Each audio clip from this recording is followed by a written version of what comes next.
noite, meus amigos da Rede CNT, uma rede da família Martinez.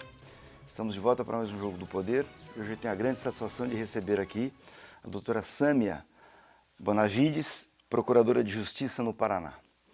Mas antes de iniciar nosso bate-papo com a doutora Sâmia, nós vamos a Brasília com o José Marcelo para as notícias da semana.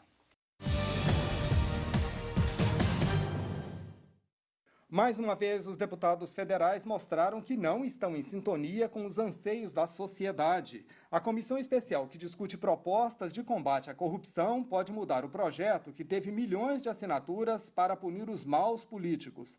Se a mudança for feita, será amenizada a punição contra o crime de Caixa 2. Hoje, a prática é apenas um ilícito eleitoral. Parlamentares que articulam formas para evitar o endurecimento da legislação comemoram. As chamadas 10 medidas contra a corrupção foram apresentadas pelo Ministério Público e chegaram ao Congresso em março. A presidente afastada Dilma Rousseff divulgou uma carta endereçada aos senadores na tentativa de reverter o processo de impeachment contra ela. Dilma voltou a dizer que não cometeu crime, criticou o presidente em exercício Michel Temer e contrariou o próprio partido ao defender um plebiscito sobre a nova eleição presidencial.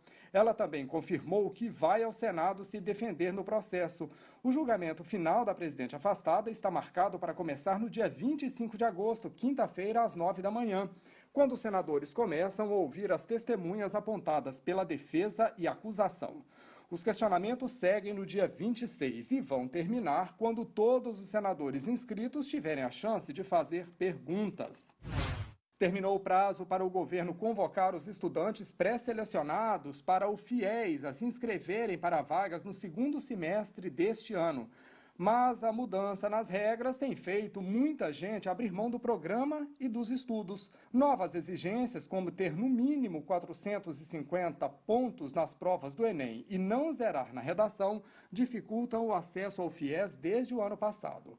Parte das vagas passou a ser destinada exclusivamente para cursos considerados prioritários, como engenharia e saúde. Os juros do financiamento também subiram e o governo impôs um teto de renda familiar para os candidatos. Além das exigências que dificultaram o acesso, a oferta de vagas diminuiu. Em 2014, no auge do programa, foram assinados mais de 750 mil contratos. No primeiro semestre deste ano, apenas 250 mil.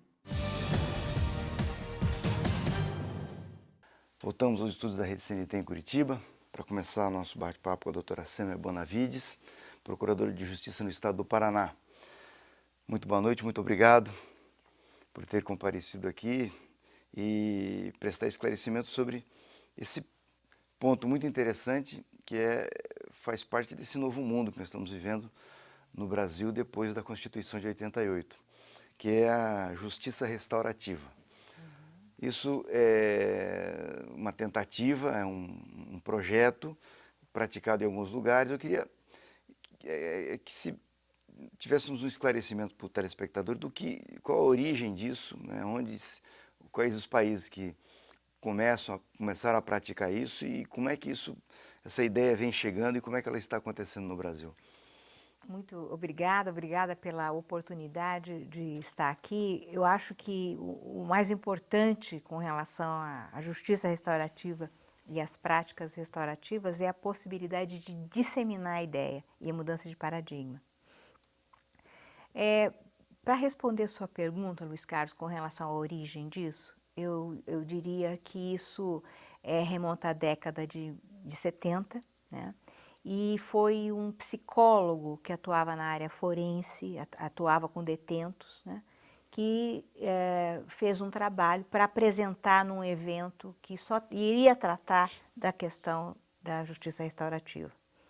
E aí ele escreveu esse trabalho. Posteriormente, o Howard Zern, que é um dos teóricos mais importantes hoje sobre justiça restaurativa, no final dos anos 70, ele escreveu uma obra, um livro chamado Trocando as Lentes, né?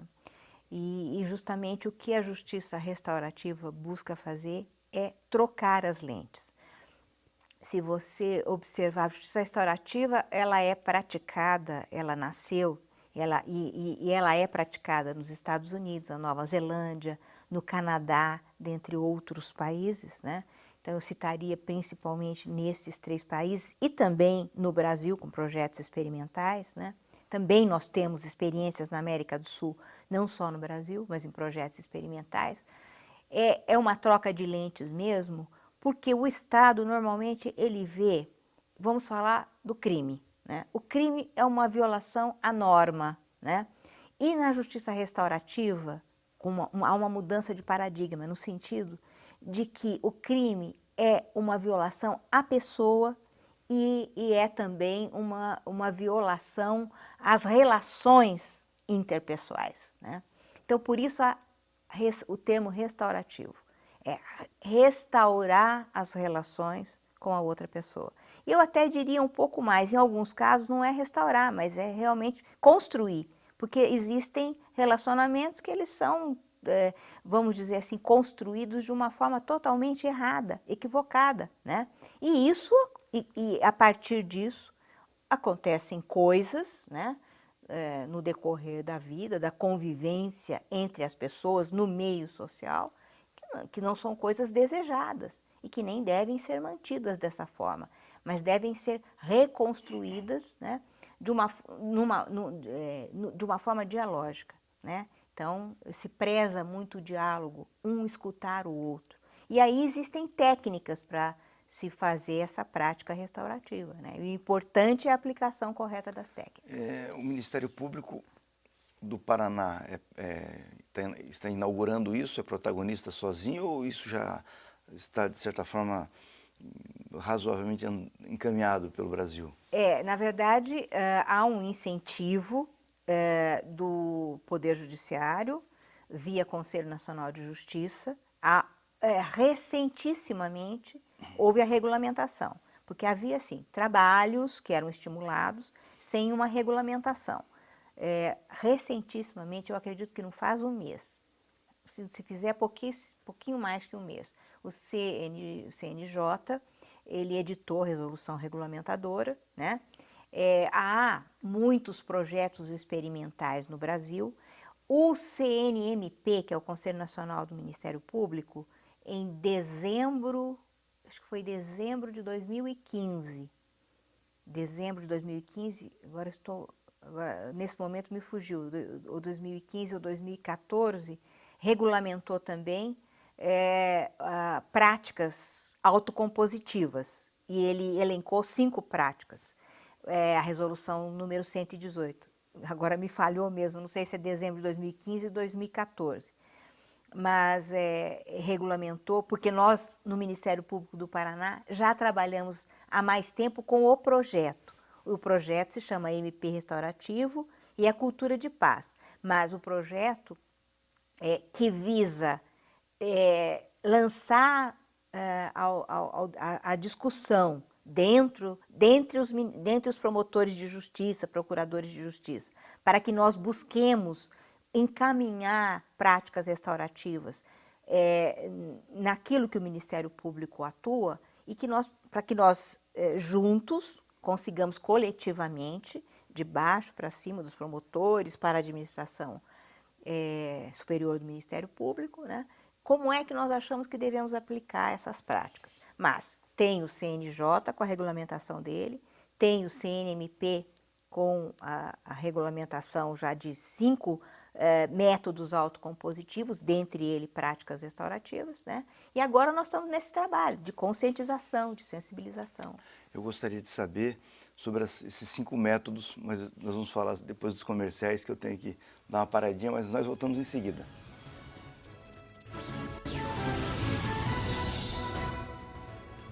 Voltamos aos estudos da CNT, na sequência do Jogo do Poder com a doutora Sâmia Bonavides, Procuradora de Justiça no Paraná. Bom, esses 5 métodos, eles esgotam a matéria, ou isso pode ser ampliado? E quais são esses 5 métodos? Em relação às práticas autocompositivas, são 5 técnicas que basicamente, vamos dizer assim, o CNMP resumiu nisso e eu acredito que não sai muito disso. São técnicas autocompositivas. E dentro da própria prática restaurativa ou da técnica restaurativa, aí nós temos outros métodos. Então, vou falar primeiro das técnicas autocompositivas e você vai se identificar muito, vai lembrar logo, né? Porque são coisas que a gente conhece muito. Então, dentro das técnicas autocompositivas, elencou o Conselho Nacional do Ministério Público a negociação, a mediação, a conciliação, as práticas restaurativas e as convenções processuais, por causa do novo CPC, que trata de... né? Isso implica, de fato, numa troca de lente, porque eu não vou dizer que a cultura, eu não gosto de ficar usando essa expressão, é cultural, né? Porque quando você fala que é cultural, tudo acabou, estou né? falando nerd. Mas, enfim, é institucionalizado no Brasil a ideia do Estado obrigatoriamente punir diante de determinada situação. E tem o aspecto da vingança da vítima. A vítima normalmente olha o procedimento como uma vingança contra o seu ofensor, né? E são duas coisas bem enraizadas em nós todos, né? O Paraná, por exemplo, é um dos estados que as delegacias se tornaram presídio, né? Estão todas abarrotadas de pessoas em função dessa institucionalidade da necessidade de prender, né? E de punir, né? Muito comum a gente ouvir de pessoas comuns dizendo bandido bom é bandido morto, né? Ou a gente de vez por outra vê um delegado, um policial reclamando que levou o preso pro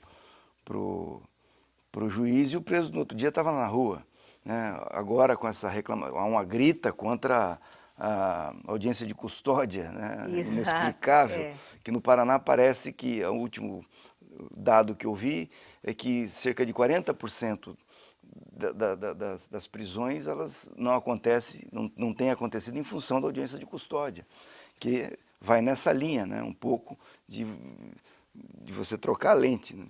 Exatamente. Então, como será esse trabalho para enfrentar não vou dizer esse padrão cultural, mas essa institucionalidade que nós temos nas cabeças dos promotores, dos juízes, dos advogados, da sociedade toda, né? Exatamente, mas ao mesmo tempo que existe esse raciocínio repressivo, né, punitivo, também existe a consciência de que isso não resolve tudo. Eu nem saberia dizer o percentual que isto resolve, né? E neste momento, até para não causar, vamos dizer assim, uma reação muito forte a uma ideia que é muito boa, não se prega, vamos dizer, substituir o sistema repressivo por o sistema restaurativo, mas que cada um deles trabalhe num determinado nicho, né? Porque, como você mesmo acabou de expor, é uma situação cultural muito forte, né?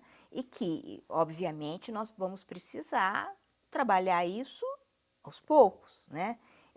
Introjetar isso, eu até acho que essa experiência, por exemplo, que existe em Caxias do Sul, em que os grupos de facilitadores de práticas restaurativas, eles são da comunidade, é algo muito importante, porque você, na verdade, você multiplica isto na comunidade, né? Nos bairros, né? Com núcleos de prática restaurativa que são de pessoas formadas da comunidade. Eles chegaram a fazer um curso de capacitação para 1000 pessoas, por exemplo, né? Para multiplicar mesmo os facilitadores de círculos restaurativos. Porque o círculo restaurativo é uma técnica que pode ser, por exemplo, implementada na escola para resolver conflito entre os alunos e professores, entre professores e professores, né? Então, quer dizer, e há exemplos assim nos Estados Unidos, no Canadá, até no Canadá, de que os alunos, eles próprios, quando eles veem que a coisa está ficando assim num nível de não conseguir conversar mais, eles convocam eles próprios o círculo entre eles. Faz uma roda. Faz o círculo, porque a Vamos lavar a roupa. A técnica é a técnica do círculo, né? E é do círculo, um círculo aberto, que não tem mesa, né? E aí uma técnica de como se conversa neste círculo, como é que se constrói a conversa nesse círculo. Ninguém não pode, enquanto um está falando, os outros não podem falar. Então, corre no círculo o objeto da palavra, né? Quem está com o objeto da palavra é quem pode falar. Ele e a intervenção do facilitador do círculo, né? E aí, ali propicia-se o ambiente para as pessoas se conhecerem. Porque as pessoas, às vezes envolvidas num conflito, elas não se conhecem, né? Não falam de sentimentos, não têm a oportunidade de expor o que sentiram, o que sentem, a situação. E o círculo propicia isso, né? Então, essa, por exemplo, é uma técnica restaurativa, a do círculo, né? Há uma obra da Kay Pranes que trata justamente do círculo e na experiência canadense e tal. E isso deriva de práticas que eram de tribos aborígenes, na Nova Zelândia, na África, tem tribos que praticam, né? Então, é assim. Bom, no Brasil, assim, eu estava ali ouvindo e lembrando que nas cidades do interior, muito tempo atrás, a Igreja Católica criava grupos, né, para resolver o problema entre casais. Exato. Né? Ah, é verdade. Então, isso é uma... Faziam Isso. cursilhos e tudo. Aí eu queria avançar no seguinte ponto. No plano, nós falamos aqui de um círculo que, de certa forma, facilita a discussão coletiva de um ou de mais problemas. Mas no plano individual, ou no plano do marido e mulher, no plano do pai e do filho, desses conflitos que são mais, que são frequentes cada vez mais frequentes na nossa sociedade, como isso se desenvolve? Assim, na verdade, tem que se identificar numa fase, vamos dizer, pré-círculo,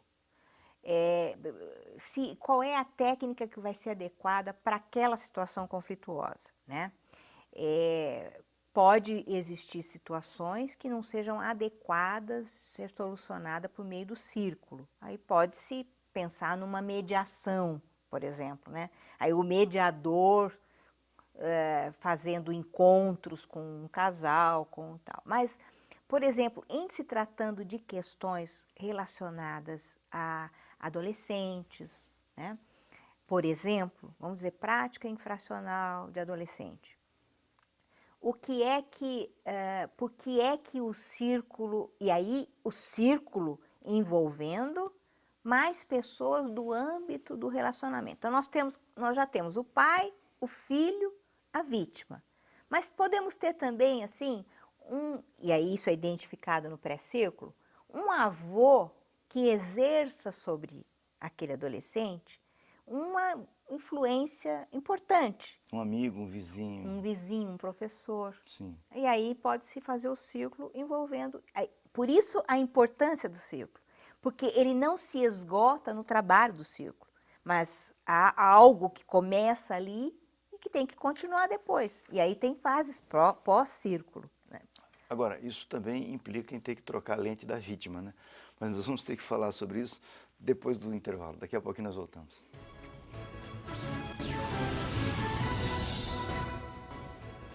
Voltamos ao Jogo do Poder com a doutora Sônia Bonavides, procuradora de Justiça no Paraná.